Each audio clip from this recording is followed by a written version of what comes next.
Il était une fois, dans un royaume où le regard doré du soleil ne rencontrait jamais le murmure argenté de la lune, existait un voile délicat connu sous le nom de Vespéra.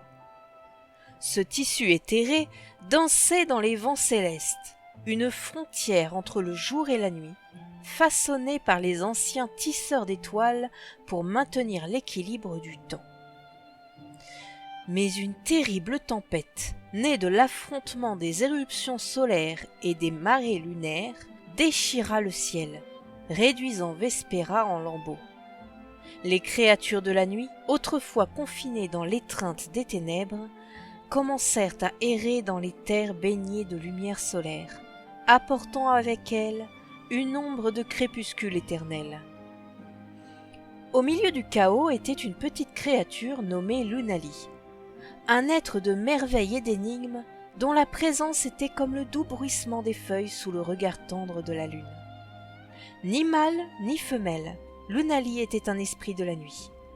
Sa forme était insaisissable, une silhouette scintillante comme la douce lueur des lucioles sous le clair de lune.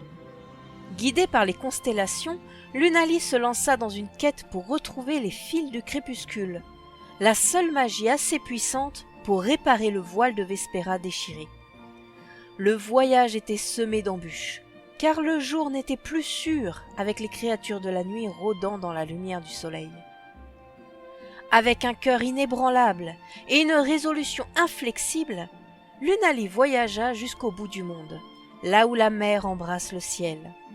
La petite créature s'aventura à travers les bois chuchotants, à travers des champs scintillants de rosée et par-delà des collines qui résonnaient avec les chants du crépuscule. Lunali rencontra divers êtres en chemin, chacun partageant ses propres récits de la manière dont le voile déchiré avait altéré leur vie. À chaque pas, Lunali devenait plus sage, comprenant l'équilibre délicat que Vespéra avait jadis maintenu. Enfin, au bout du monde, Lunali découvrit les fils du crépuscule. Ils étaient des brins de crépuscule pur, imprégnés de l'essence du soleil et de la lune, mais n'appartenant ni à l'un ni à l'autre. Avec les fils du crépuscule blottis dans son étreinte, Lunali retourna sur le site du voile déchiré.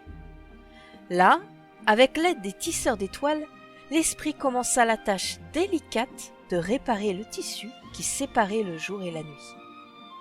Le travail était une symphonie d'harmonie naturelle, un mélange d'ombre et de lumière.